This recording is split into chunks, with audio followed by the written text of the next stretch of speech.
நீங்கள் 2 கேள்வி கேட்டிருக்கிறீங்க. அதில் ஒன்று வந்து பெண்கள் இறுக்கமான ஆடை, அதே மாதிரி அலங்காரமான ஆடை, மெல்லிய ஆடை இவைகளை வந்து அணிவது சம்பந்தமாக கேட்டிருக்கிறீங்க.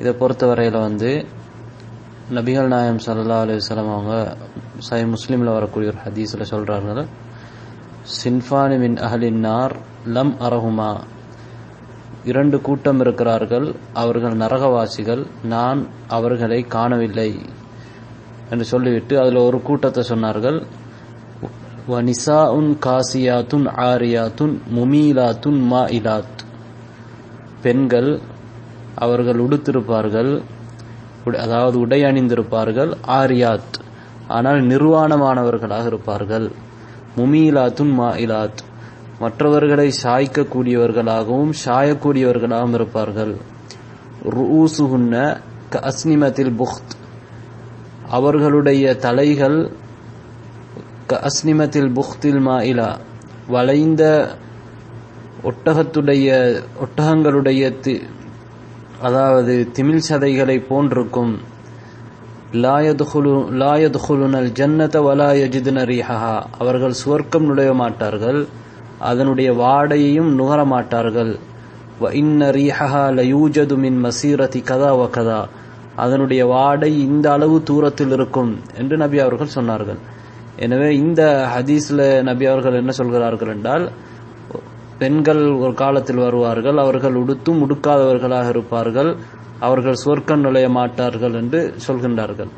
எனவே இந்த ஹதீஸ்க்கு விளக்கம் கூறிய அறிஞர்கள் உடுத்தும் உடுக்காதவர்கள் என்பதற்கு பல்வேறு விளக்கங்களை சொல்லியிருக்கின்றார்கள்.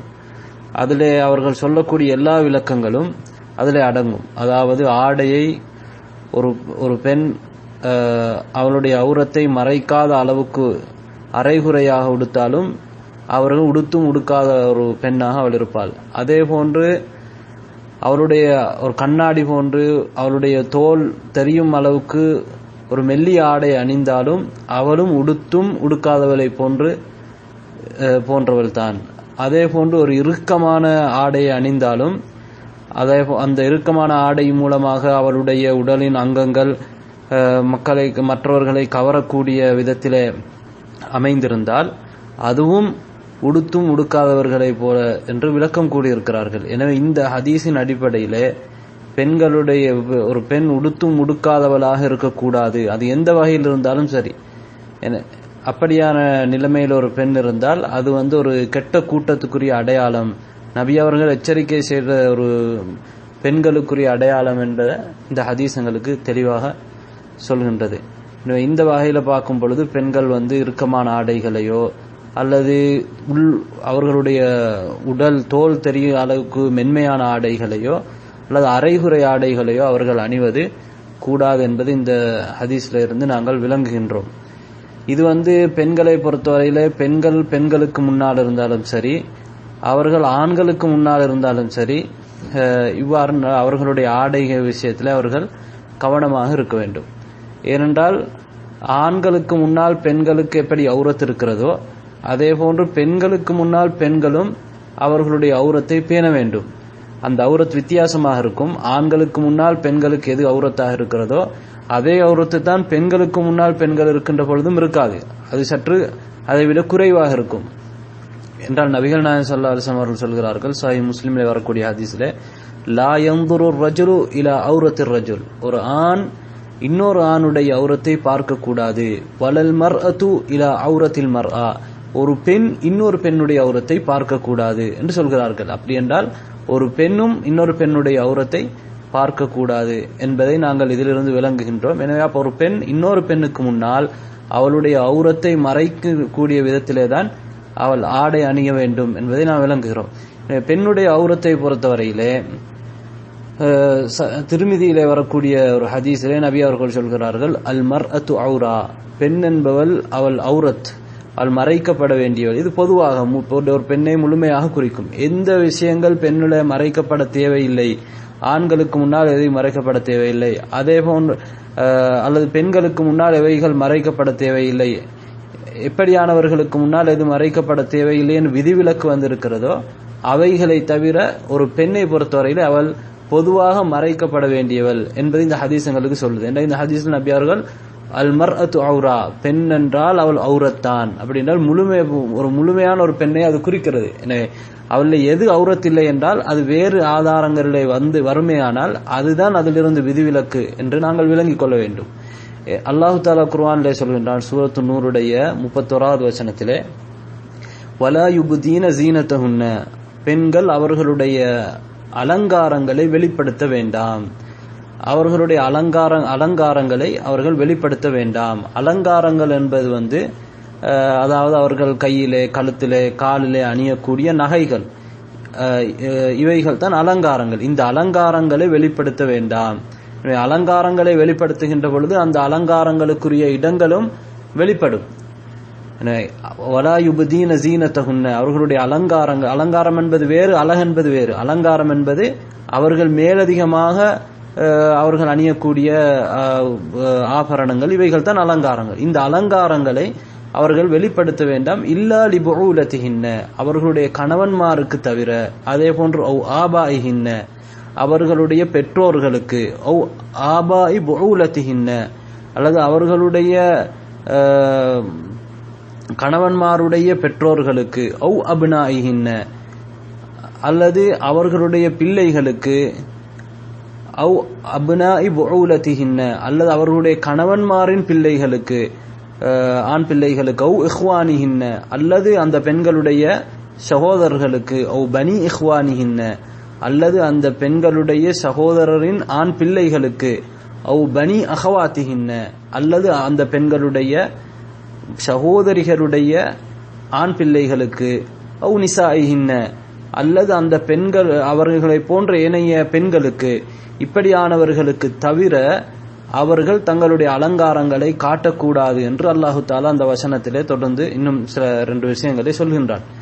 இதில இருந்து நாங்கள் என்ன விளங்குகின்றோம் என்றால், ஒரு பெண்ணை பொறுத்தவரையிலே அவள் அவளுடைய அலங்காரத்தை ஏனைய பெண்களுக்கு காட்ட முடியும் என்று அல்லாஹ் இந்த வசனத்திலிருந்து விளங்க முடியும். அவருடைய மஹரமான ஆண்களுக்கும் ஏனைய பெண்களுக்கும் அவர்களுடைய அலங்காரங்களை காட்ட முடியும். கணவனுக்கும் காட்ட முடியும், அதே போன்று அவருடைய மஹரமானவர்களுக்கும் காட்ட முடியும், அதே போன்று ஏனைய பெண்களுக்கும் அவர்களுடைய அலங்காரங்களை காட்ட முடியும்.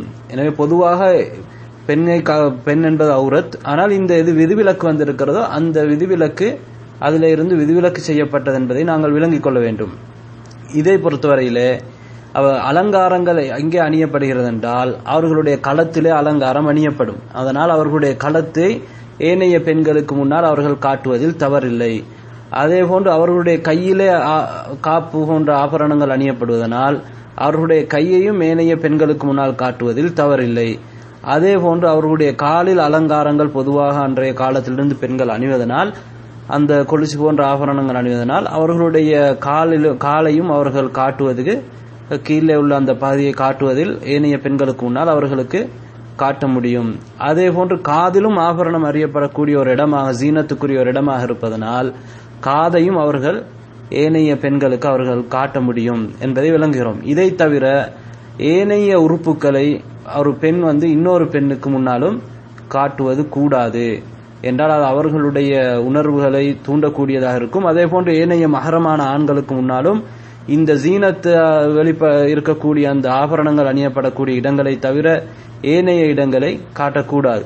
ஏனால் அப்படி காட்டுவதன் மூலமாக அவர்களுடைய உணர்வுகள் வெளிப்படுமேயானால் அது மிகப்பெரிய பாவமாக இருக்கிறது. உணர்வுகள் வெளிப்படாவிட்டாலும் ஒரு பெண் எந்த ஒரு தேவையும் இல்லாமல், நிர்பந்தமும் இல்லாமல் ஏனைய பெண்களுக்கு முன்னாலோ ஏனைய ஆண்களுக்கு முன்னாலோ அவர்களுடைய அலங்காரத்தை வெளிப்படுத்தக்கூடிய இடங்களை தவிர, அலங்காரங்கள் அணியக்கூடிய இடங்களை தவிர ஏனைய இடங்களை காட்டக்கூடாது. அதிலே இந்த குர்ஆன் தலையிலே அலங்காரம் அணிவதில்லை. எனவே தலையை பொறுத்தவரையிலே அதாவது வேறு ஹதீஸ்களிலே அவர்கள் ஏனைய பெண்களுக்கு தலையை காட்ட முடியும் என்ற விதிவிலக்கு வந்திருக்கிறது.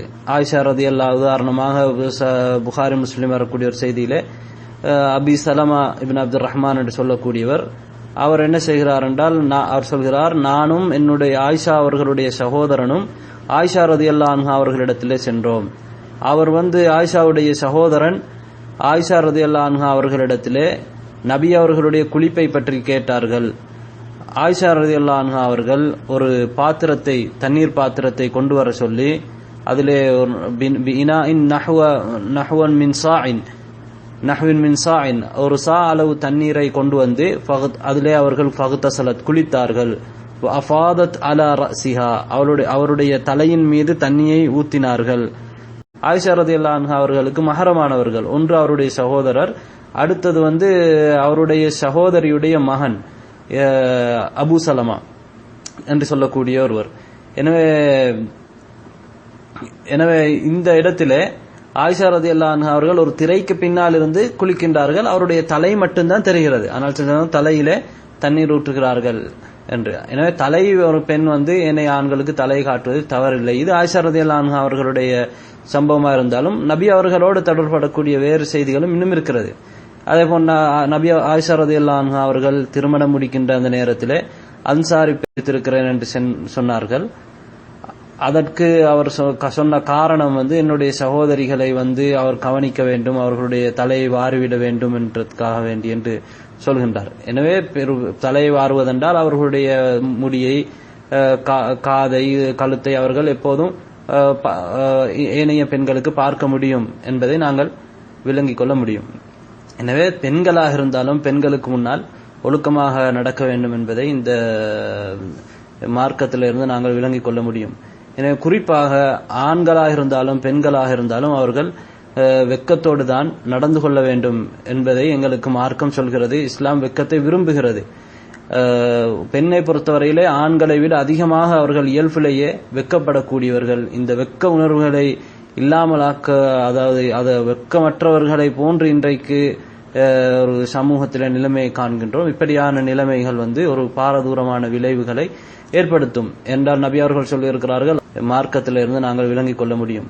எனவே குறிப்பாக ஆண்களாக இருந்தாலும் பெண்களாக இருந்தாலும் அவர்கள் வெக்கத்தோடு தான் நடந்து கொள்ள வேண்டும் என்பதை எங்களுக்கு மார்க்கம் சொல்கிறது. இஸ்லாம் வெக்கத்தை விரும்புகிறது.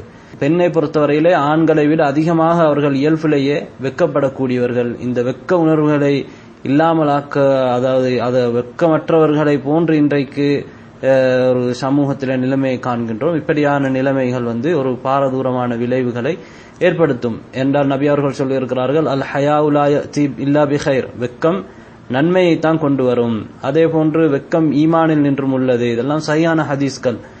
எனவே ஒரு உஸ்மான் ரலியல்லாஹு அன்ஹு அவர்கள் அவர்களுடைய வெக்கத்தை நபி அவர்கள் புகழ்ந்தார்கள். மலக்குமார்களே வெக்கப்படக்கூடிய ஒருவராக இருந்தார். அப்படியாக இருக்கும் பொழுது ஒரு பெண்கள் மிகவும் வெக்க உணர்வோடு தான் அவர்கள் நடந்து கொள்ள வேண்டும். அதே நேரத்தில் இன்னொரு விடயத்தையும் நாங்கள் கவனத்தில் எடுக்க வேண்டும். காபிரான பெண்களோ காபிரான ஆண்களோ அணியக்கூடிய ஆடைகளை முஸ்லிமான ஆண்களோ முஸ்லிமான பெண்களோ அணிவதும் கூடாது. அப்துல்லாஹ் இப்னு அம்ர் ரலியல்லாஹு அன்ஹு அவர்கள் சஹீஹ் முஸ்லிம்ல வரக்கூடிய ஒரு ஹதீஸிலே நபிகள் நாயகம் ஸல்லல்லாஹு அலைஹி வஸல்லம் அவர்கள் என்ன செய்கிறார்கள் என்றால், அவரிடத்திலே ஒரு 2 ஆடைகளை காண்கின்றார்கள். அந்த ரஆ அலைஹி ஸௌபைனி முஅஸ்ஃபரைனி, மஞ்சள் நிறத்திலான மஞ்சள் சாயம் போடப்பட்ட 2 ஆடைகளை பார்த்துவிட்டு சொன்னார்கள், இன்ன ஹாதிஹி மின் சியாபில் குஃபார் ஃபலா தல்பஸ்ஹா, இந்த ஆடைகள் இவைகள் காஃபிர்களுடைய ஆடைகள், ஃபலா தல்பஸ்ஹா, அதை நீ அணிய வேண்டாம். யூத கிறிஸ்தவர்களுக்கு மாற்றமாக நடந்து கொள்ளுமாறுதான் எங்களுக்கு பணித்திருக்கிறது. நாங்கள் அவர்களை அணுவணுவாக பின்பற்றக்கூடாது என்று இஸ்லாம் நபிகள் நாயகம் ஸல்லல்லாஹு அலைஹி வஸல்லம் அவர்கள் எங்களுக்கு சொல்லி இருக்கின்றார்கள். ஒரு காலத்திலே நபி அவர்கள் சொன்னார்கள், தத்தபிஉன்ன ஸனன மன் கான கப்லக்கும், உங்களுக்கு முன்னால் இருந்தவர்களை நீங்கள் அப்படியே பின்பற்றுவீர்கள், அவர்களை போன்று நீங்கள் நடப்பீர்கள் என்று சொன்ன பொழுது, அவர்கள் ஒரு உடும்பு பந்திலே பூந்தாலும் நீங்களும் போய் பூந்து கொள்வீர்கள் என்று நபி அவர்கள் சொல்லி காட்டினார்கள். சஹாபாக்கள் கேட்டார்கள், யூத கிறிஸ்தவர்களையா நீங்கள் நாடுகிறீர்கள்? நபி அவர்கள் என்ன சொன்னார்கள், அவர்களைத்தான் நாடுகிறேன், அவர்கள் அல்லாமல் நான் யாரை நாடுகிறேன்? எனவே யூத கிறிஸ்தவர்களை போன்று ஆடையிலோ ஏனைய விடயங்களிலோ கொண்டாட்டங்களிலோ நாங்கள் அவர்களுக்கு ஒப்பாகுவது மார்க்கத்திலே தடை செய்யப்பட்டது. அதே போன்று இன்னொரு விடயம் என்னவென்றால், பெண்களை பொறுத்தவரையிலே அவர்கள் ஆண்களுடைய ஆடைகளை அணிவது கூடாது, ஆண்களுக்கு ஒப்பாக கூடாது என்று நபி அவர்கள் சொல்லி இருக்கின்றார்கள்.